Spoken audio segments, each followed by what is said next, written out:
Good morning, folks. This is Zach Hubeck with WAVE. We're going to get our session started in just a few moments here. If you are here for the Cambium Networks, WAVE and MBSI WAV maximize ROI with ePMP and point-to-multi-point products, you are absolutely in the right place. We'll get started in just a few moments. Thanks for your time, folks.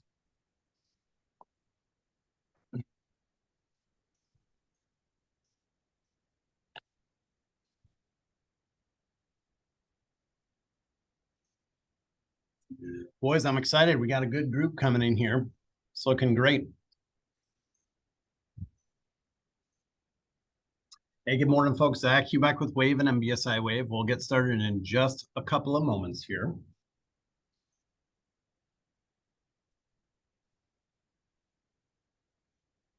All right. Good morning, Sam. Folks, I'm going to go ahead and get us all kicked off here. So first and foremost, thank you to everybody for taking the time this morning.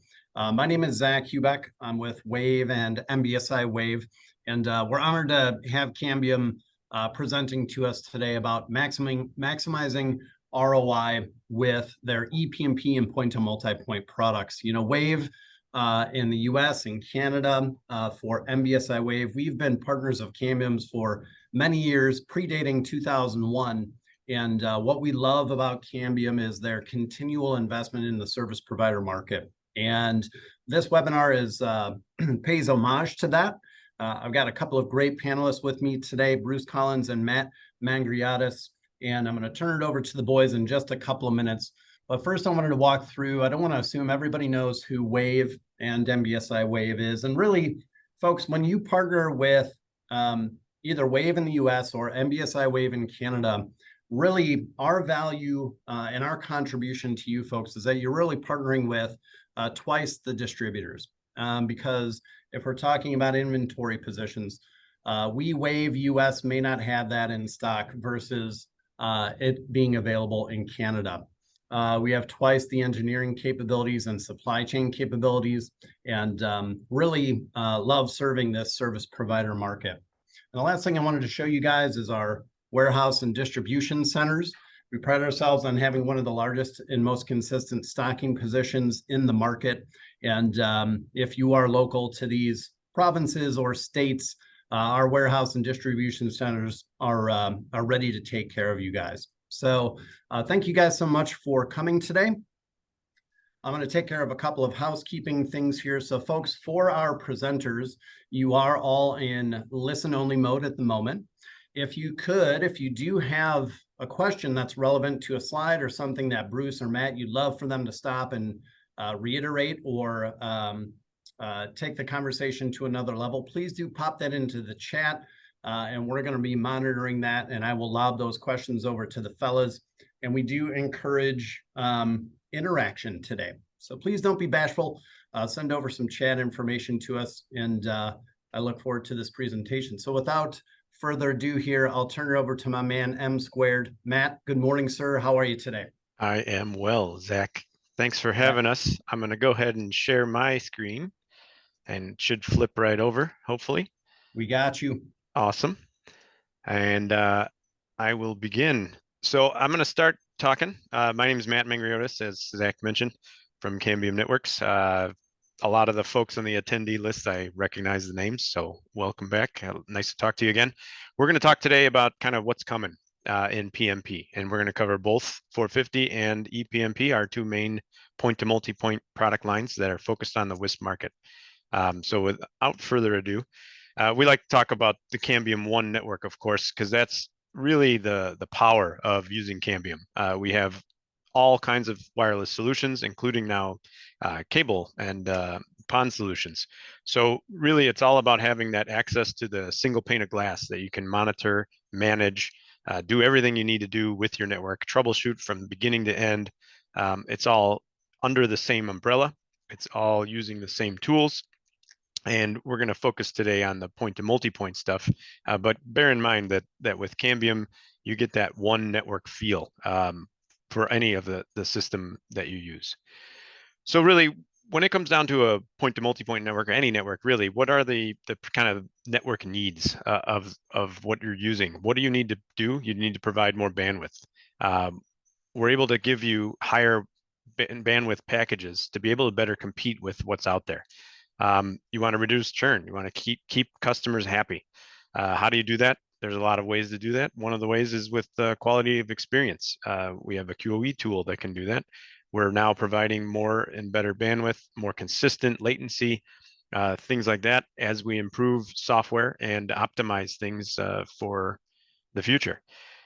You want to reduce the rate of install failure. Planning tools can help with that. We have a lot of planning tools that can help make sure that you don't get out to a customer, try to hook them up and then fail. That's a waste of everybody's time and money. How do you avoid that? Better planning. We have the ability to reach more potential customers with these next generation of products. And that includes 6 gigahertz. 6 gigahertz is a huge part of the future of the unlicensed band for sure, and point-to-multipoint in general. We think there's a huge amount of opportunity with 6 gigahertz coming, and it's imminent. We can kind of give some updates on that as well. And really, one of the goals that we have as a company is to leverage what you already have in your network. We know a lot of folks have, gone down the road, with investment in these platforms. And so how do you leverage those platforms? We continue to make new software available to make your investments work more for you. So do more with what you already have. Take advantage of what you already have. Add more customers, reduce churn, increase bandwidth. So how do we do that? We call that the 30-30-30 program. We embarked on this a couple of months ago, and we've made a lot of progress, and we're going to continue to make progress in this. And what does that mean? The first 30 I'd like to talk about is the sector capacity improvements, 30% plus sector capacity improvement by a couple of main software features, both of which are released now. So you can see this in the latest software, 22.1, that's out now. You get multiple groups per frame and another downlink slot. Basically, the engineers figured out a way to eke out another downlink slot in every frame. So that those two features combined using CN Medusa, our multi-user MIMO solution, enables you to achieve 30% better sector capacity in the busy hour. And most customers that have used this have seen it be effective and have really taken advantage of this. So that's the first 30. The second 30 is subject to regulatory approval, but what we have is the ability to put larger antennas on our connectorized 450B subscriber modules in order to enhance that range. And we talk about 30% with a 3-foot dish. It's actually 50% or so, but we know not a lot of service providers are going to want to put a 3-foot dish on somebody's home. It's kind of obscene, but the ability to do so is there, and you can take advantage of that in the 5.8 band where that loophole exists to have that point-to-point kind of power EIRP limits. So those things are still in process in terms of officially approving them, but you can obtain these antennas and hook them up to a connectorized radio, and it'll be completely above board once we get the regulatory approval to do so. So testing is in progress with those. Then the third 30, subscriber throughput, probably the most important of the 3 branches that we're talking about today, and that's the increase in subscriber throughput or endpoint throughput. And what we found is that as we've advanced the software, we're just not able to kind of keep the pipe full or keep data flowing through that queue quickly enough with the architecture the way it was originally designed back in, as Zach mentioned, 2001, 2005-ish timeframe. That the same canopy architecture that we've used, the canopy Mac, has been around a long time. It requires some updating to take better advantage of these wider channels, longer frame times, and that sort of thing that we can really push more data through. So that's happening. It's happening concurrently with the product release that's upcoming, but we're working on getting that out the door in Q1. So that's the third 30, and we think that these 3 things combined really allows you to get better performance out of the network that you probably already have if you're already a 450 customer. That's just a summary slide of all those things. But so enhance that system you already have. And really the goal here was to be able to effectively provide 100 megabit packages to those customers that are in the right scenario. And that's any customer that we think can do kind of the 6x modulation mode with 450, we think you can provide that 100 meg service for those guys. And then we can get additional hard to reach customers with that added range. So what are we doing after this? Well, after this, we talk about the opening up of new spectrum. So the spectrum today, right, is 5 gigahertz, and that's made up of about 4 different bands. And then they added this little 45 megahertz of extra spectrum there as a temporary measure during COVID. And I know a lot of folks on the phone are already taking advantage of that with the special temporary authority to do so.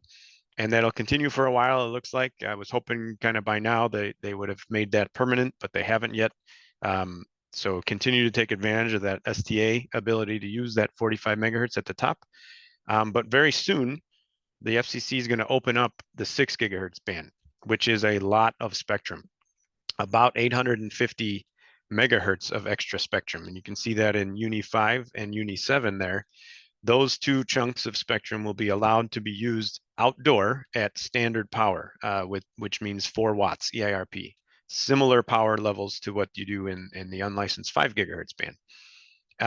That does require the use of what they call an AFC, an automated frequency coordinator. And that is kind of like CBRS Lite. So if folks are familiar with the spectrum sharing capabilities of CBRS, it's a little bit like that, in that the AFC will coordinate and query a database, the ULS, and the FCC. And this is all analogous in Canada as well. So if there's any Canadian folks on the line, Canada has a very similar approach to 6 gigahertz and is following fairly closely. In fact, Canada just approved the first AFC provider last week, Qualcomm, and they seem like they have spurred along the FCC to make some movement forward in this game as well. In any case, 850 megahertz become available. ePMP, it has 2 product lines, the 4500, which Bruce will talk about in a bit, and the 4600. So there's 2 separate product lines that will cover 5 gigahertz and 6 gigahertz with the next generation of hardware. And the 450 product line has the 450V, and this will cover the entire band from 515 all the way up to 7125. So all of that in one SKU. So that's what's upcoming in terms of new spectrum. Hey, Matt, I've got a quick question for Yeah, you. go for it, Zach. If you could go back one slide, the AFC, is that going to be similar to a SAS where that's going to be a monthly fee per transmitting radio? How will that work, if you know? Our approach to this, Cambium's approach to this is to not charge for that service. There is a cost to using that service, but Cambium is going to bear the cost. It's less onerous than CBRS. So CBRS will continue the way it is with a monthly fee to operate, because CBRS requires that there's check-ins, there's data transfer, there's SAS to SAS interaction. There's a lot of costs associated with that, whereas AFC is much less. It's a once per day check against the database and an approval or a message back to the radio once per day. It's much simpler. There's no incumbents. There's no priority license holders. It's a much simpler system. So we are going to bear the cost of that. Okay. So AFC, don't you sass me. I get it. Right. Cool, man. Thank you. You're welcome. To dive into the 450V a little bit, the product itself is going to be released in 2 pieces of hardware at the beginning. It'll be a 4x4 access point and a 4x4 high performance subscriber module. Thereafter, about 6 months later or so, we're going to have the 2x2 subscriber module as well. So let me dive into that a little bit. 4x4, what does that mean? That means we have 2 dual polar chains, and those can be used in different parts of the spectrum and be aggregated. The carriers can be aggregated. So it's actually like a 2 carrier system. And you can do one of those bands in 5 gigahertz, one in 6. You can do both in 6, both in 5. It's a very flexible system. The hardware will provide capabilities up to 2 by 100 megahertz channels. When it's launched, it'll be only 40 megahertz channels, 2 by 40 megahertz channels.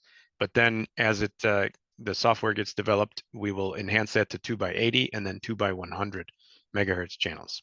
And we like to call that dual sector mode, because what you can do with this product is replace your access point, continue to operate your 5 gigahertz radios the way that they were in a 30 or 40 megahertz channel, and then add a 6 gigahertz channel to that sector, and add subscribers in 6 gigahertz, or use the 4x4 subscriber modules to aggregate those two carriers together and enhance the data rate that you can achieve.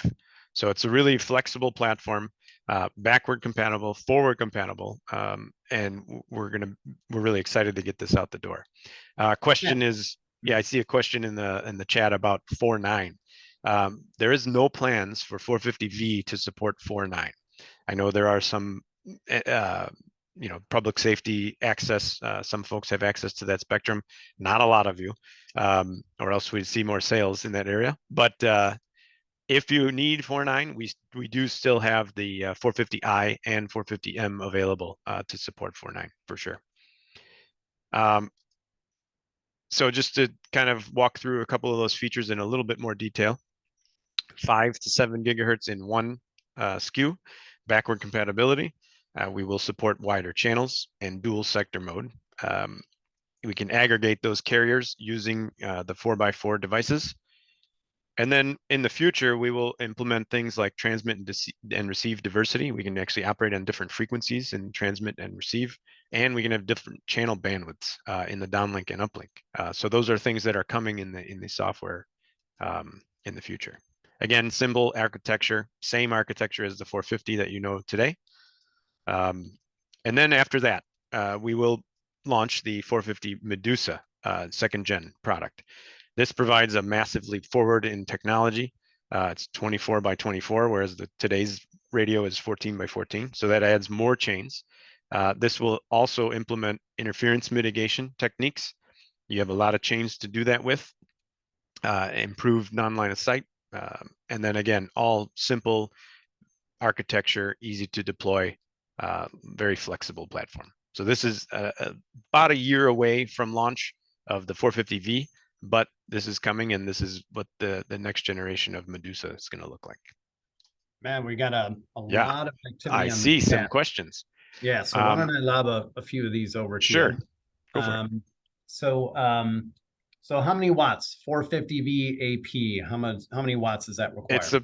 We're not exactly sure the final number yet, but typical is going to be around 40 to 45 watts of power. All right. So it's 8023 BT type 4 mode 7, something like that. I don't might have got those wrong, but 8023 BT power PoE. Carried the 2. Got it. General availability on the 450V, Matt. We will launch this product in December, and that ties in pretty well with when 6 gigahertz. We anticipate 6 gigahertz will get released. So that's the date as of right now. It'll be December. Okay, very good. Mm-hmm. And the AP is as far as how many subs they will support. We have a specific question. Will it support 120? Help us understand that.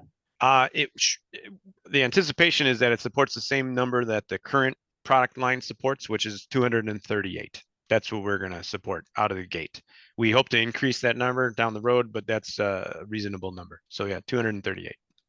All right.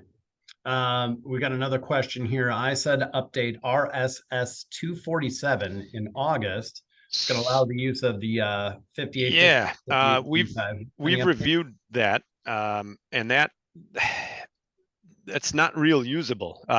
It's a 30 dBm limit on that band. So it kind of limits you how far you can get with that spectrum, which is different than 5.8, right? So 5.8 is 36 dBm, 5.850 to 5.895 is 30. And we've evaluated that. It's going to cost a significant amount of money if we had to get it approved. If we want to do that, we can certainly look into that. And I guess I recommend that customers that want that spectrum talk to us. Email me directly if you want, but it's not a great, doesn't look like a great opportunity to use it because of the limitation on power. But understand it's new spectrum, so maybe it is valuable. So I'd like to hear about it. So we haven't planned to open that up as yet, but that is something we're considering. Okay, cool. As far as the AFC is concerned, Matt, is that going to be interfaced via CN Maestro, your network management solution? Yeah. Or is that going to go directly from the AFC to the access point? So Bruce might cover this a little bit as well. On the ePMP side, it's direct from the radios for sure. On the 450 side, we're going to go through Maestro, meaning like the proxy, just like we do with CBRS, but the radios can communicate directly. And so we'll have to see exactly the scenario that we have on the 450 side. But yes, it will likely utilize the proxy very similarly to what CBRS does today. All right, awesome. Cool. We got a few more questions, but I'm going to let you keep grooving here, Matt. Okay. Don, I see your question. I see everybody's questions here. We're going to try and get to them, but we'll hold for the moment and let Matt continue on his path here. All right. So I just wanted to cover very quickly a couple of scenarios where it makes sense, where you want to think about adding 450V to your network, where it makes kind of a no-brainer kind of sense. So if you have a 450i AP today, and you're operating with that today, the easy way to upgrade the network is to replace that AP with 450V. That immediately gives you the ability to provision a 40 megahertz carrier in 6 gigahertz, which effectively, if you are using a 40 megahertz carrier in 5 gigahertz, you can effectively double the sector capacity by adding those. You can move some of the high usage customers to 6 gigahertz and free up some more 5 gigahertz bandwidth and that sort of thing. So that's kind of a no-brainer, easy method to move that over. Something you may not be thinking about that might be of interest is if you have a Medusa sector and the multiplexing gain is less than 2x during peak, it may be effective to actually replace that with a 450V and use your 450M somewhere else in your network, because you'll actually see improvement in total capacity by doing so. If that multiplexing gain is not, maximized, maybe you have a lot of guys in the same area, or maybe you have guys that are using the data in the same area. So that might be an option as well. We can go through these scenarios in more detail. I just don't want to take a lot of time here. But let me know if we want to go through a specific scenario, because we can definitely do that. In a kind of with numbers view, using a 450 Medusa at 30 megahertz, and then swapping to that 450V at the 30 megahertz and 5 gigahertz, and then adding 80 of 6 gigahertz, we actually see an improvement of almost double of what you can get there. And that's based on a theoretical. And then we took an actual sector that we know about at one of our customers, and we can show again almost the doubling of the throughput by swapping a 450V for a Medusa. So think about that as an option as well. So again, easy to do to increase your numbers. You get kind of the 2x throughput by aggregating those two carriers, and we call it nearly 2x because 6 gigahertz does have a little bit of EIRP limitation based on the power spectral density. So it's not quite double. It's like 195% instead of 200%. And then you can do 6 gigahertz only and utilize all that spectrum in 6 if you overlay with a 5. So that's another option to add V to your network as well. So that's all I had. I'm going to shift gears and swap it over to Bruce here, and he's going to talk about ePMP 4000. Hey, before we jump into that, Matt, I do see some more questions that are relevant to the 450V and now the MV as well. Sure. I'm going to try and compress some of Don's questions all into one here. Don, these are great questions, and thanks for the interaction. So will the 450V and MV be supported by your current CN Matrix tower switches?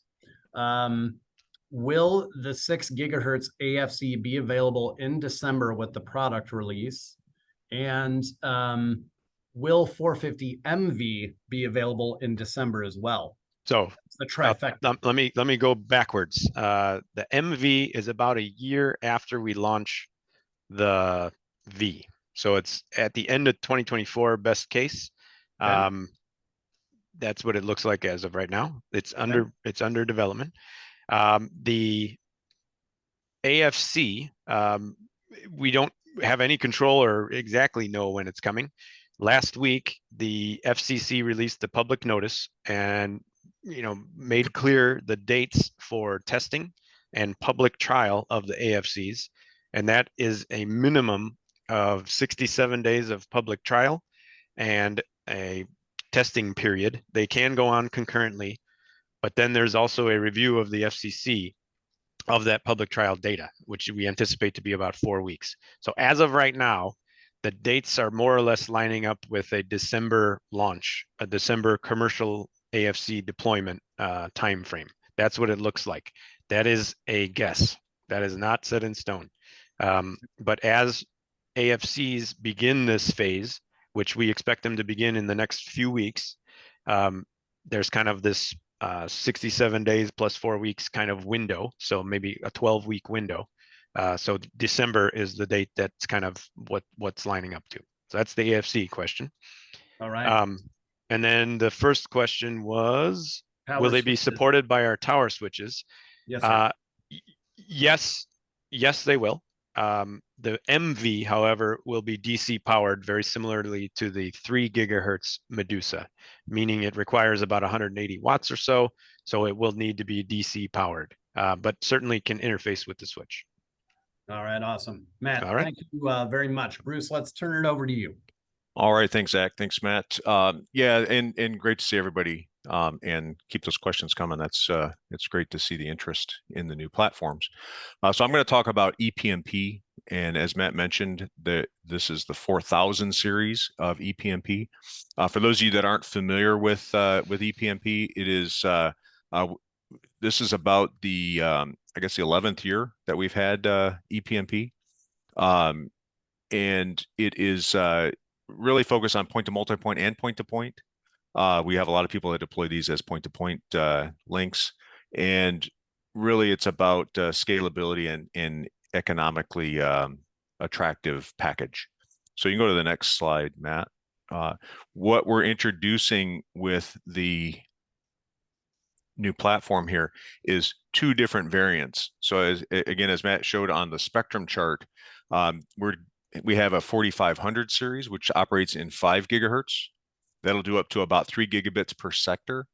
And it is an 8x8 MU-MIMO. So it's a step up from the 3000 series, both in capacity within the multi-user MIMO capabilities, and the higher modulations. So really a significant step up in performance. And I'll show you some examples of how that's operating in the field, so you can see that we're really excited about the results people are reporting out of the beta program.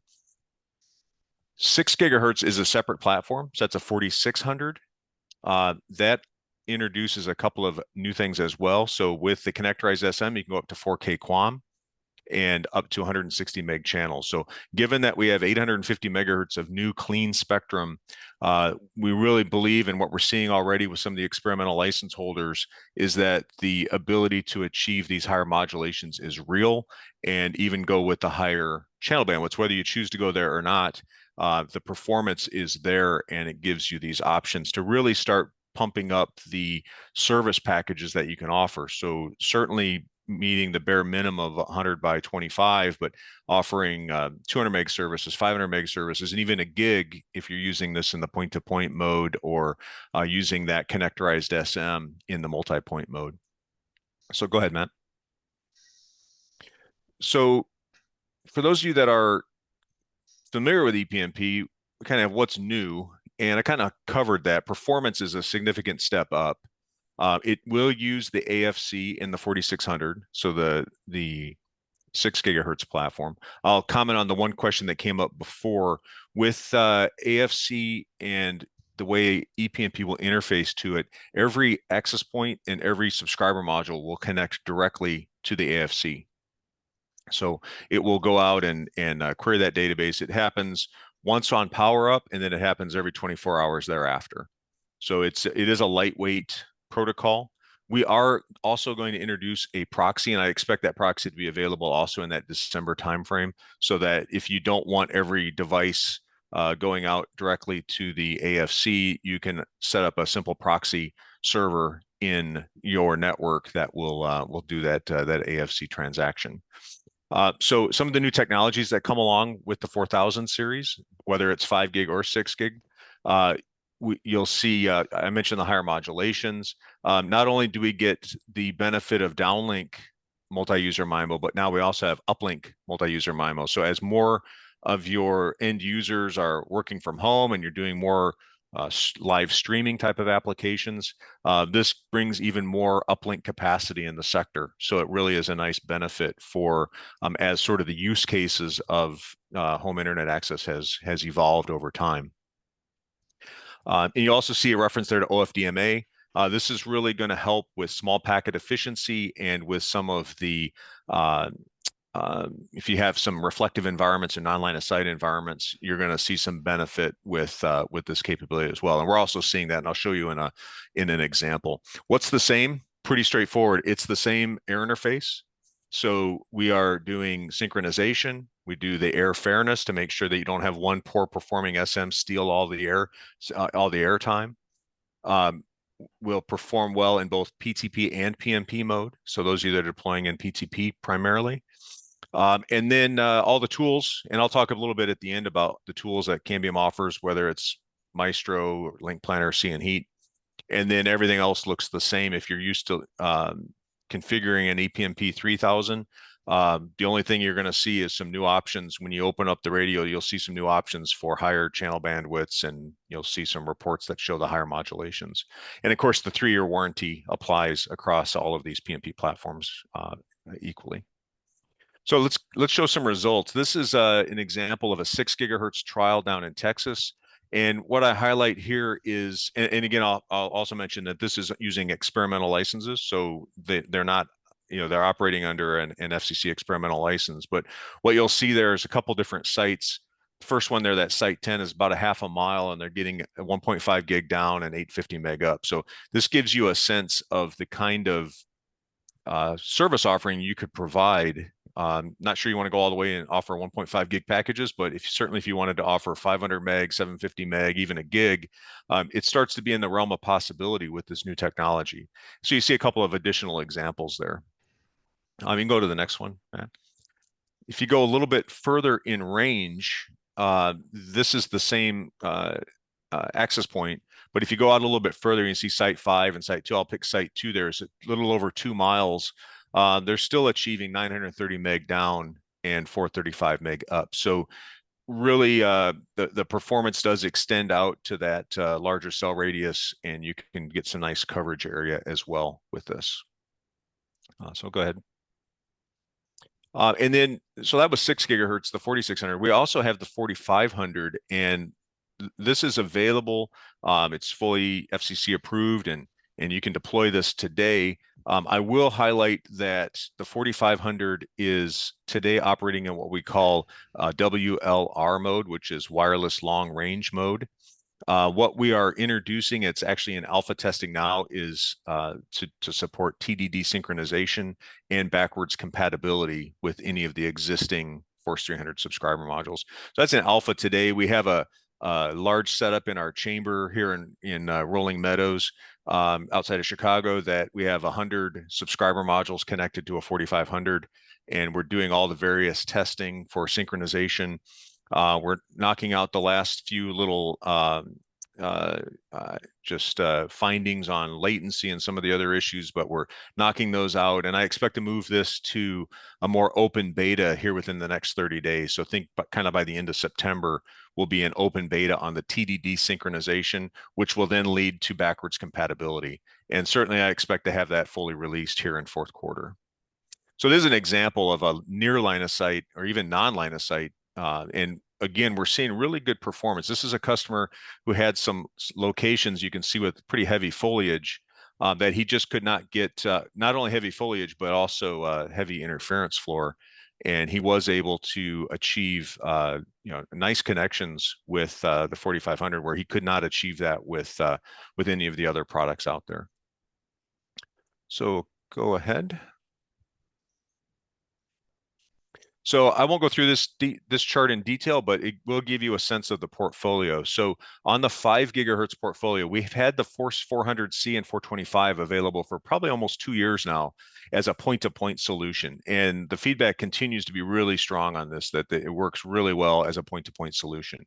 What we're adding is on the right-hand side there, you'll see 2 access points, the ePMP 4500, which is that 8x8 MU-MIMO with the integrated antenna. And then you'll see on the right-hand column a 4500L, which is its little brother. It's similar. It's a 2x2 MIMO product. So it's kind of similar to that 3000L, but in this new latest platform. And then on the subscriber module side, there's the Force 4525, which is the integrated dish. So that's pretty straightforward portfolio. You can pick your access point.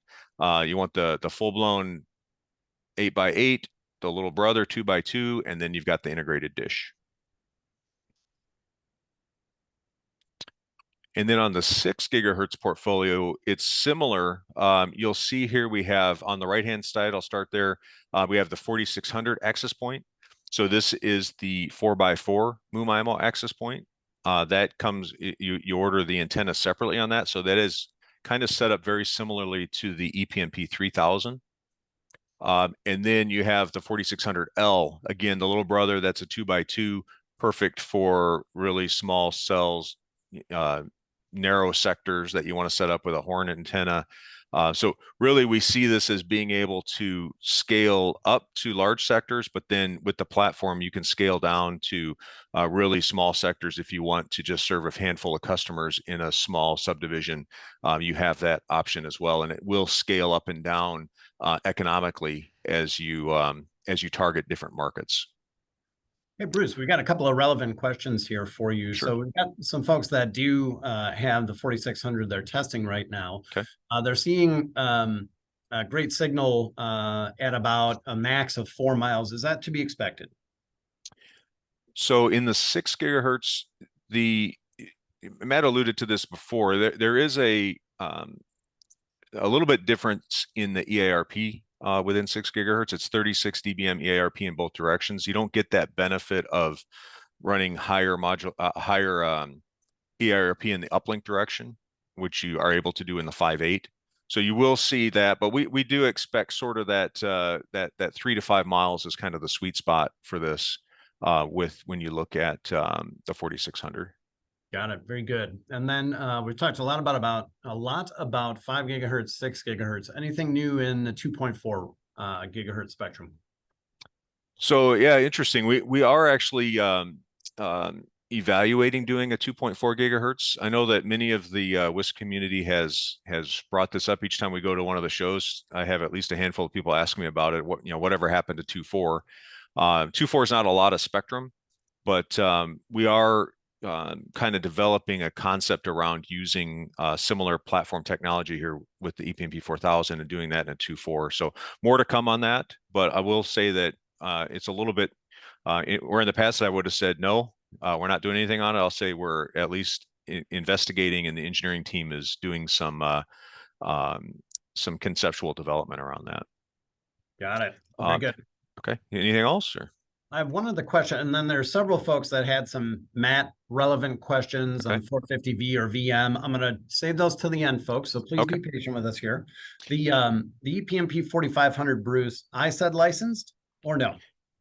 So it's great question. I believe it is now. So I will confirm that here as we go. I'll try to do it as we go, but I know it's in process. But let me just double check that it is FCC approved, and we did just achieve the EU or European Union approval. I think we're just waiting for the ISED-C to populate on their public website, but I believe all the testing and everything is done. So whether it's actually posted on their register, I'll double check that here as we go. All right. Very good. If it's not, it's imminent. Cool. Matt, can you go back to the previous slide real quick? I just want to highlight one other point, especially for those of you that are doing 4600 in experimental licenses with the 4625. One of the things that the FCC has clarified is that every SM and AP must have a permanent lat long GPS receiver to affirm the location of that radio. So whereas we had been looking for options to say it's a professional installer and therefore they can just type in what the lat long is. No, the FCC has now declared that there must be a GPS receiver at each SM as well as at the access point. So on the 4625, that means there's an external GPS receiver that's needed. Once the AFC goes live, you'll need to attach one of these GPS receivers. And it goes a little bit further than that as well, that it has to be a GPS receiver that was certified with the radio at the FCC. So our radio has to check that it is indeed the GPS receiver that we certified that's connected. And then once it's confirmed, then we can activate that device on the AFC. So I really want to make that clear, because many of the people that deployed these under the experimental license did not have that GPS receiver attached. Those are readily available. I know WAV has some of those as well. And then the 4600C, which is the connectorized SM, has that GPS receiver built in, as well as the access points have the GPS receiver built in. So it's really just the 4625 that you'll have that external module. I do see a question there from Ryan about if you don't have a GPS, will it just run at lower power? So no, we're only supporting what the fixed standard power model with ePMP. So we're not going to fall back to that super low power. Just don't see the never say never, but that's not in the current plans for the initial release. Okay, you can go forward then. So a couple things. I did want to point out that the ePMP 3000 platform is not dead. Lots of people are still deploying that. Lots of people are still buying that. And we are still developing software and features on it. So if you have an ePMP 3000 based network, don't be concerned that you will lose support anytime soon. We expect that the 4500 series will run in parallel with the 3000 series for years to come. As an example of that, the 4.7 firmware was released earlier this year with a number of nice features on that, really specifically, and I'll go to another slide on this, which is Smart QoS. So you can go to the next slide, Matt. Smart QoS is an application level DPI. This is built into the radio, and what it lets you do is group up different applications and assign them to the ePMP QoS queue.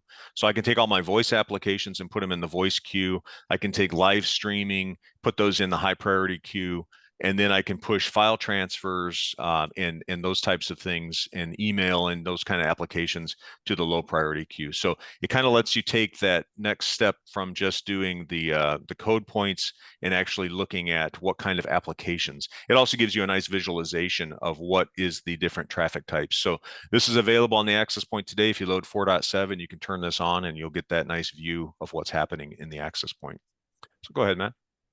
And then I will highlight, I mentioned a little bit of this before, so I won't be redundant, but the 4000 series will operate on the 5.x firmware line versus I mentioned the 4.7 on the 3000 line. The key thing coming on the 5 gig or the 5.x firmware is, as we've talked many times on this call, the AFC support. We'll see that here in fourth quarter.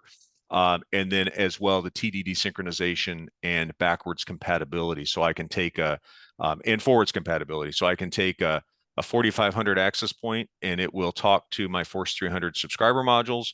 Similarly, I can start populating Force 4525 subscriber modules and have them talk even to an ePMP 3000. So I kind of have that convenient way of rolling forward to the next generation platform. Go ahead, Matt. So that's kind of the wrap on ePMP. I don't know if there was any other questions that came in, Zach, that you want to cover now, or I can move on to the final couple slides. Bruce, we got a smattering here, man. I can't stay hydrated enough. These guys are keeping me on my toes. That's great. ePMP 1000. Are you guys going to stop making the ePMP 1000? That was one of the questions. For the most part, that is already done. So we have end of life most everything in the 1000 series, including the 2.4. So I know somebody asked about 2.4. What's your suggestion for folks that have got a lot of foliage and trees then? So what I would suggest is, you know, again, watch this space for a potential announcement on a 2.4 ePMP product. That's probably the best thing at this point. Very good. Cool. Let's have another one here. On either the 450M or ePMP 6 gig, is there an option to disable the AP from connecting to the ASR? I haven't heard the acronym ASR before. I think this gentleman may mean the AFC, or I just am not up on my acronyms. Do you know what ASR is, Bruce or Matt? No, It's I not do I jumping meant to to type mind. AFC, so if you could. Possibly, yeah. Okay. And So there's the no. answer Yeah, is the no. answer's no. If it's AFC, the answer is no. Right. The FCC is making it. That is the primary. Oh, okay. ASR is a Cisco router, gentlemen. Thanks, Rob. But that's a different person asked. The different person responded to the one who asked the question. I don't know what that is either. In terms of even if it's a Cisco router, I don't know what he did mean. Okay. He did mean Okay, AFC. good. Yeah. So yeah. There we go. Okay. So we got it. So yeah. So it's definitely required. There's no way to turn it off. And that is you know, by design of the FCC certification. So they're quite strict on that. And we also see that even with this now confirmation that we need that GPS receiver. Cool. Matt, over to you. 450V or VM or MV, I'm sorry. Are there any licenses required for some of the features you were talking about? Channel aggregation, channel size, MU, MIMO? So for 450V, we don't have any licenses at the moment at all. So all the features I discussed, in theory, will be included with the product. There may, with the 2x2 subscriber, I believe there will be a throughput limit on one model. We're thinking of having a lower cost through subscriber module that does 200 megs, and then an uncapped version, which in theory, with a single 100 megahertz channel, you can get up to about 700, 750 megabits of data through that. For the MV, which is again over a year away, there may be some licensed features, but we'll announce those well before launch. Okay, but beautiful. right now, no. Yep. Okay. One other question, and then we got to move on, folks. So Unified Event Manager, UEM, it's an application that provides fault management services for Astro radio systems. Can the 450i be managed from that event manager application? 450i question. There's a couple of ways to go about that.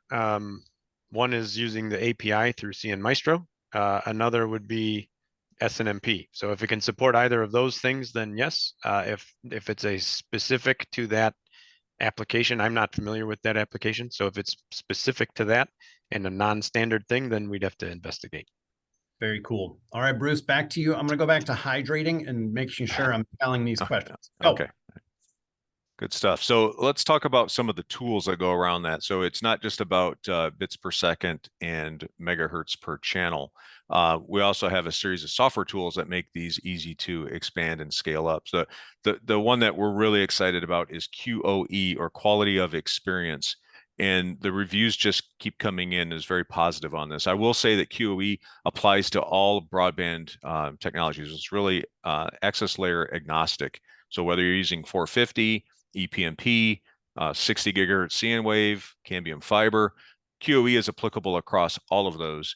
And in fact, it also even works with if you happen to have made a mistake in the past and deployed a competitor's product, it will work with those as well. So we even see a number of customers deploying QoE on some legacy networks.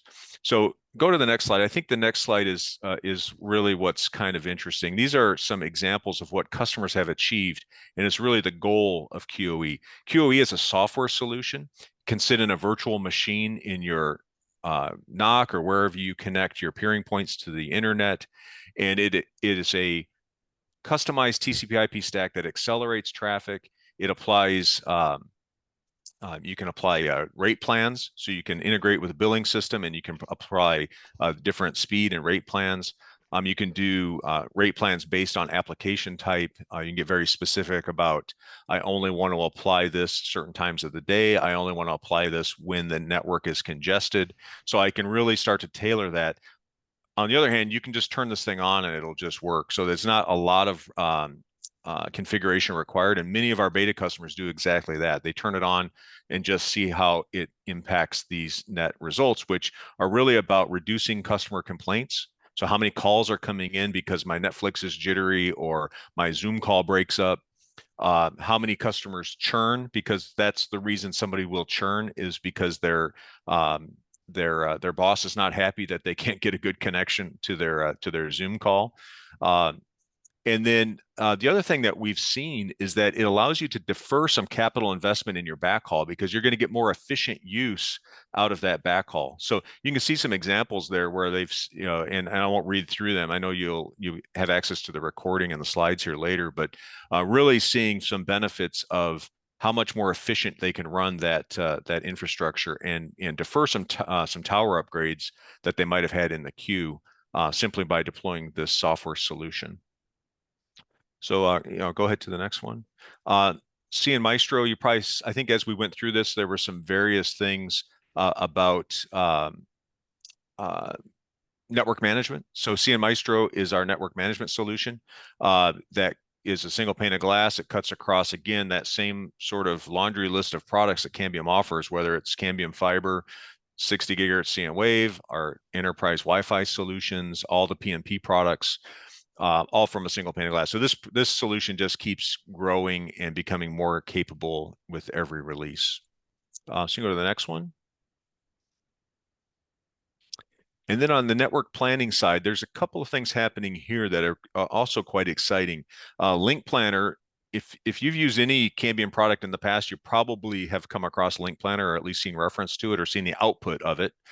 Link Planner is a great tool to do a whole variety of what-if scenarios. I basically populate what I want to connect, and then I can start populating, well, what are my frequency options? What are my topology options? What are my antenna options? And you can do all kinds of what-if scenarios to say, how much capacity do I want? How much coverage do I want? How much reliability do I want?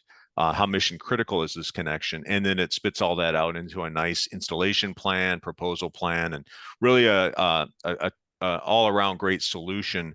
What's news about this is that it's moving to the cloud, or is effectively moved to the cloud. So where in the past you would have put this on an application on your Windows laptop or Macintosh laptop, you can now run this in the cloud. And that's going to lead to some new benefits, like you'll see more integration between Link Planner and CN Maestro. So within CN Maestro, you'll be able to see how is it performing relative to what I planned, and it'll highlight that. So having that data combined is really going to help introduce some new capabilities. So if you haven't logged into Link Planner lately, you can go on there and check out the cloud version. Most all features, there's a few sort of PTP8XX or licensed microwave has not moved entirely to the cloud. Some of those sort of esoteric configurations that are still in process, but for the most part, the PMP and other products and ePMP are moved over to the cloud version. And then CN Heat, I'll put a plug in for that as well.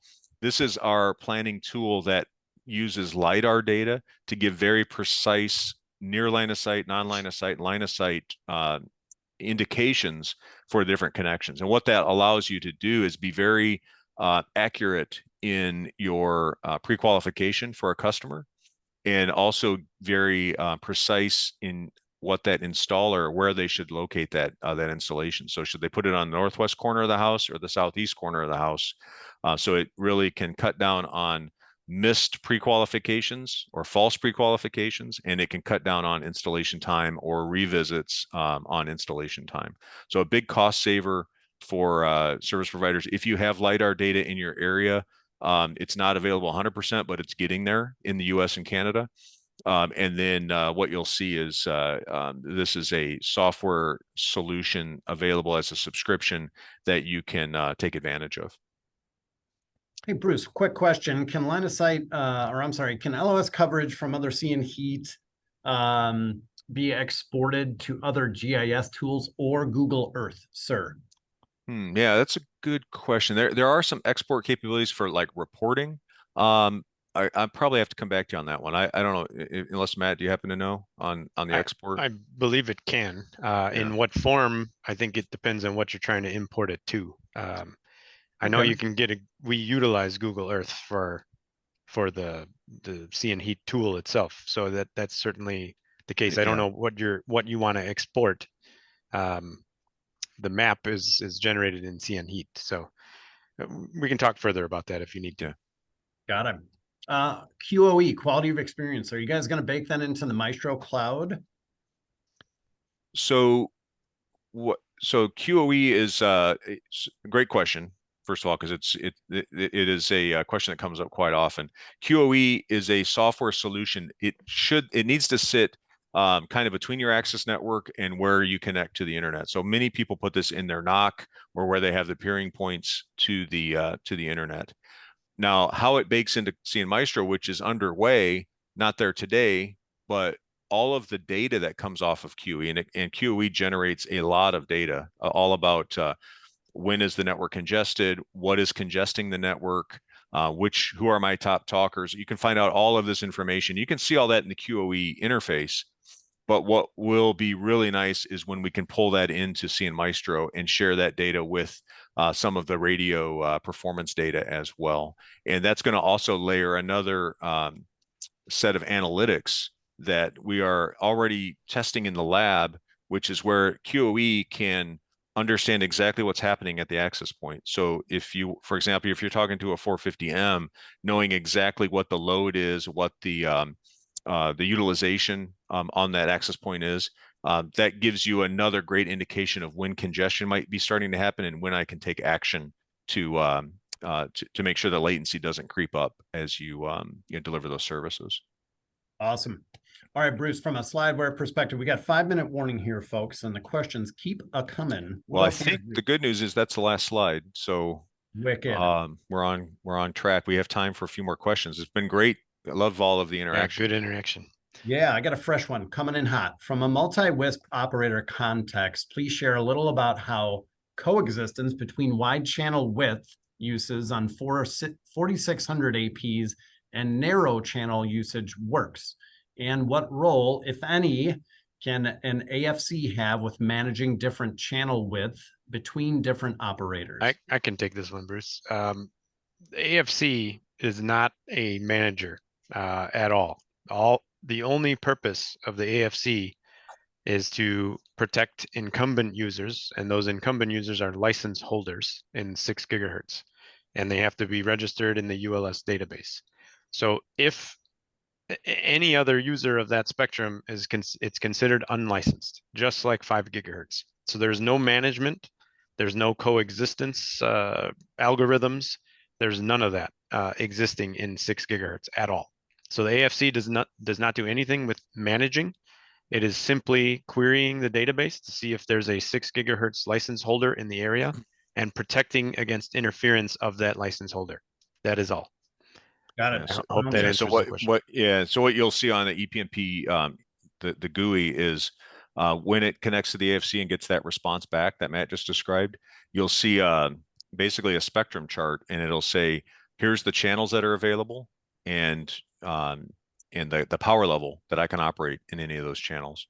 So it'll be a very graphical view, but you're open to use any of the available channels. You don't have to, it's not going to dictate which channel. You just see a graph of here's all my options on what I can do with assigning a channel.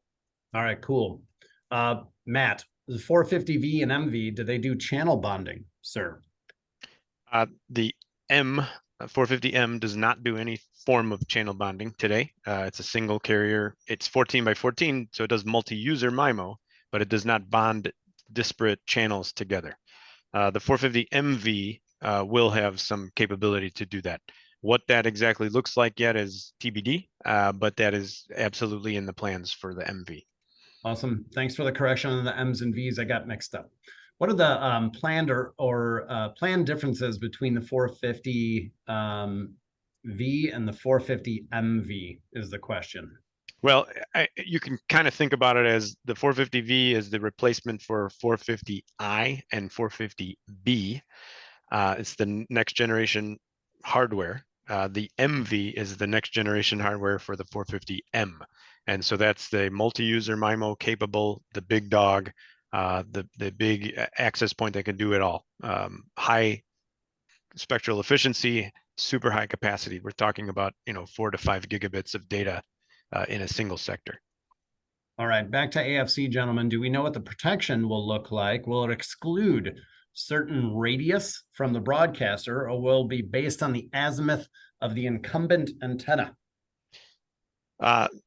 So it's based on a calculation of power from the source, from the license holding link. And those are licensed PTP links, right? 6 gigahertz has licensed links. It's not necessarily just a radius. It's based on the power, the antenna style, all of the things that are in the ULS database. And I'm speaking about this because I know more about the US, the FCC variant. I don't know a lot about Canada. I know that question's from Ryan, but I don't know a lot about how the Canadian database looks in terms of what data is in there. It does not today take into account the azimuth of the antenna that you're trying to use, meaning the new point to multipoints AFC 6 gigahertz stuff. It does not take into account the azimuth, which we've argued that it should, because we're directional, especially on the subscriber side. And so we can perhaps get better power or limit the amount of interference that you're causing if you know which direction it's pointing. But today it does not take that into account. All right. So here's what we're going to do, gentlemen. I do believe we hit 99.9% of the questions here. And I would ask Nicole from MBSI WAV. Nicole, if you could help us out and download the chat. What I'll do is I'll work with you and discern with the fellows which questions we didn't get to.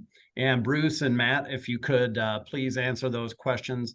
We'll be disseminating this PowerPoint, folks, to all of you that attended, and then we'll be posting this recording on YouTube. But we're right at an hour, guys. I can't say thank you enough for this great partnership. And for the folks that were on the call lobbing questions back and forth, this has been amazing and great participation. So we thank you. And hopefully this is a great utilization of your time. So thank you guys so much. Bruce, Matt, you're both gentlemen. Thanks for your time today. Thanks, Zach. Thanks everyone. Zach. Thanks, everybody. Thanks, team.